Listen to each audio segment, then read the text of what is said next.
नाम डॉक्टर सुवर्चला, मैं जीवा फर्टिलिटी सेंटर्स में साइंटिफिक डायरेक्टर हूँ। क्या स्लीप डिसऑर्डर्स यानी नींद ठीक नहीं होने से रिप्रोडक्टिव हार्मोन्स और फर्टिलिटी इफेक्ट होते हैं? इस वीडियो के माध्यम से हम इन्वेस्टिगेट करेंगे कि क्या स्लीप डिसऑर्डर्स, सर्केडियन रिदम्स और रिप्रोडक्टिव हेल्थ का कोई कनेक्शन है। सो स्लीप डिसऑर्डर्स और डिसरप्शंस मतलब ठीक से नींद ना हो पाना, ये सर्केडियन रिदम्स का एक पैटर्न होता है, यानी कि दिन में काम करना और रात में सोना। इसका रिप्रोडक्टिव हार्मोन्स पे और फर्टिलिटी पे असर देखा गया है, पुरुषों में भी महिलाओं में भी। ये कॉम्प्लेक्स इंटरप्ले है, मतलब स्लीप, सर्केडियन रिदम्स और रिप्रोडक्टिव हेल्थ तीनों आपस में कनेक्टेड है। और रिसर्च तो अभी ये भी कहता है कि स्लीप डिसऑर्डर्स होने से फर्टिलिटी पे असर पड़ता है। सो स्लीप डिसऑर्डर्स और रिप्रोडक्टिव हार्मोन्स का इम्पैक्ट कैसे होता है देखते हैं। गोनाडोट्रोपिन रिलीजिंग हार्मोन के बारे में सबसे पहले बात करेंगे। जो हाइपोथैलेमस है ब्रेन में, रिप्रोडक्टिव फंक्शन रेगुलेट करता है। GnRH hormone, gonadotropin releasing hormone को एक पल्सेटिव मैनर में यानी रुक रुक के कुछ इंटरवल्स पे रिलीज करवाता है। ये बहुत जरूरी है ल्यूटिनाइजिंग हार्मोन और फॉलिकल स्टिमुलेटिंग हार्मोन को रिलीज करने के लिए। ये हार्मोन्स पिट्यूटरी ग्लैंड से रिलीज होते हैं। सो GnRH पिट्यूटरी ग्लैंड पे काम करने पर FSH और LH रिलीज होते हैं। ये दो हार्मोन्स महिलाओं में अंडा ग्रो करने के लिए, रिलीज करने के लिए, और पुरुषों में स्पर्म्स के प्रोडक्शन के लिए बहुत जरूरी होते हैं। अगर स्लीप डिस्टर्बेंसेस हो तो ये स्पेशली डीप स्लीप में डिस्टर्बेंसेस हो तो ये जो पल्सेटाइल रिलीज है GnRH का, ये इफेक्ट होता है, जिसकी वजह से LH और FSH के लेवल्स भी डिस्टर्ब हो सकते हैं। इस डिस्टर्बेंस की वजह से नॉर्मल फंक्शनिंग मुश्किल होता है ओवरीज में और पुरुषों में टेस्टिस में। इस कारण से इनफर्टिलिटी हो सकता है। कॉर्टिजोल और स्ट्रेस हार्मोन्स के बारे में बात करते हैं। नींद ठीक से ना होने पर या पूरी नहीं होने पर या नींद आने में प्रॉब्लम, जिसे इंसोम्निया भी कहते हैं, ये प्रॉब्लम अगर हो तो कॉर्टिजोल नामक हार्मोन ज्यादा रिलीज होता है। बॉडी का ये प्राइमरी स्ट्रेस हार्मोन है। कॉर्टिजोल जब लेवल्स ज्यादा होते हैं तो रिप्रोडक्टिव हार्मोन सप्रेस होते हैं, जिसकी वजह से LH और FSH रिलीज नहीं होते, ईस्ट्रोजन, टेस्टोस्टेरोन रिलीज नहीं होते, और महिलाओं में पुरुषों में दोनों में इसकी वजह से प्रॉब्लम्स देखे गए हैं। और अगर ये क्रॉनिक एलिवेशन रहे, मतलब लगातार कॉर्टिजोल लेवल्स ज्यादा रहे नींद पूरी ना होने की वजह से, महिलाओं में अंडे का ठीक से रिलीज ना हो पाना और पुरुषों में स्पर्म प्रोडक्शन में रिडक्शन देखना एक कॉमन साइड इफेक्ट है। मेलेटोनिन और रिप्रोडक्टिव हेल्थ का भी कनेक्शन है। मेलेटोनिन एक ऐसा हार्मोन है जो पाइनियल ग्लैंड रिलीज करता है सिर्फ रात में।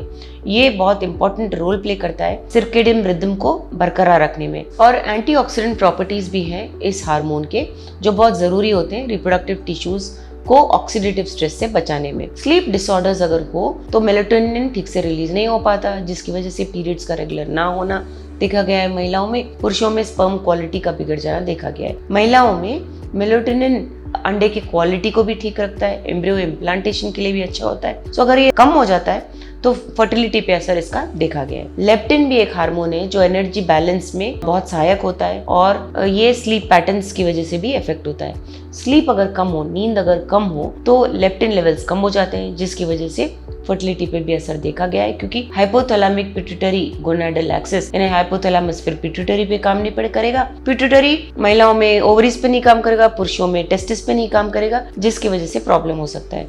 ये लो लेप्टिन लेवल्स जब होते हैं, बॉडी को एक सिग्नल भेजते हैं कि एनर्जी कम है, इसीलिए रिप्रोडक्शन के लिए एनर्जी यूज नहीं किया जाता है, मतलब बच्चे पैदा करने के लिए नहीं यूज किया जाता है, जिसकी वजह से GnRH ठीक से रिलीज नहीं हो पाता, LH और FSH भी रिलीज नहीं होता है। तो सर्केडियन रिदम्स और फर्टिलिटी का क्या संबंध है?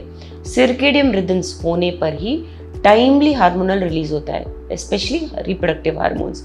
और अगर ये नींद ठीक से ना हो, स्पेशली जो रात में काम करते हैं या इरेगुलर स्लीप पैटर्न्स होते हैं, महिलाओं में जब सर्केडियन रिदम ठीक से नहीं होता है, इरेगुलर पीरियड्स का होना, अंडा रिलीज नहीं हो पाना, पॉलीसिस्टिक ओवेरियन सिंड्रोम भी देखा गया है। पुरुषों में अगर ये स्लीप पैटर्न ठीक ना हो तो स्पर्म काउंट और क्वालिटी अच्छा नहीं होता। प्रेगनेंसी पे भी असर देखा गया है। सर्केडियन डिसरप्शन यानी नींद ठीक ना होने पर प्रेगनेंसी के टाइम बच्चा और जच्चा दोनों पे भी असर देखा गया है, क्योंकि जब ऑल्टर्ड स्लीप पैटर्न्स होते हैं तो इंक्रीज रिस्क होता है प्री टर्म बर्थ का, लो बर्थ वेट और डेवलपमेंटल इश्यूज भी देखे गए हैं ऑफस्प्रिंग पे, बच्चे पे। सो ये अगर आप नींद का और उठने का मेंटेन करेंगे रेगुलर पैटर्न तो प्रेग्नेंट वुमेन के लिए भी अच्छा होता है, क्योंकि फीटल डेवलपमेंट ठीक रहता है और रिस्क ऑफ प्रेगनेंसी कॉम्प्लिकेशंस भी कम रहते हैं। स्टडीज ये भी दिखा रहे हैं कि जो महिलाएं शिफ्ट्स में काम करते हैं, स्पेशली नाइट शिफ्ट्स में, उनके higher rate of menstrual irregularities होते हैं, मिसकैरेजेस होते हैं और इनफर्टिलिटी भी। पुरुषों में भी शिफ्ट वर्क्स होने के कारण reduce sperm quality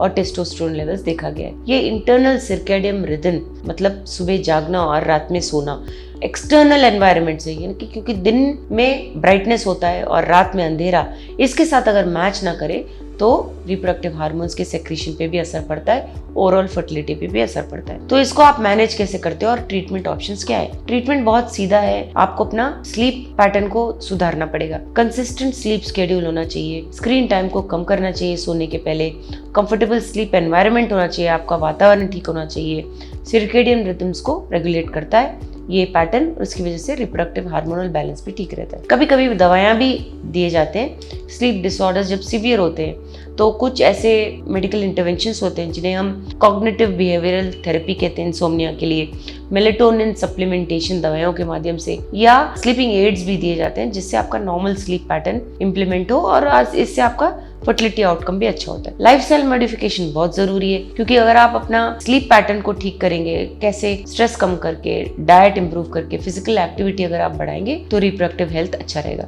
regular exercise और बैलेंस डाइट से स्लीप क्वालिटी और हार्मोनल बैलेंस दोनों को बैलेंस कर सकते हैं और फर्टिलिटी को सुधार सकते हैं। नींद ठीक से ना हो पाना जरूर इफेक्ट करता है रिप्रोडक्टिव हार्मोन्स को, तो इसलिए उसको सुधारने की कोशिश कीजिए। जब आप अपने आप नहीं कर पा रहे, लाइफस्टाइल इंप्रूवमेंट से नहीं कर पा रहे, तो डॉक्टर से संपर्क कीजिए और इसका इलाज आप दवाइयों के माध्यम से भी कर सकते हैं जो आपके बॉडी को काम करेंगे और सर्केडियन रिदम्स को फिर से बरकरार करेंगे। इसके बारे में और जानकारी के लिए अवश्य जीवा फर्टिलिटी सेंटर आइए। Thank you. हमने इस वीडियो को बनाने में बहुत मेहनत की है, जरूर हमें सब्सक्राइब और लाइक कीजिए। Thank you.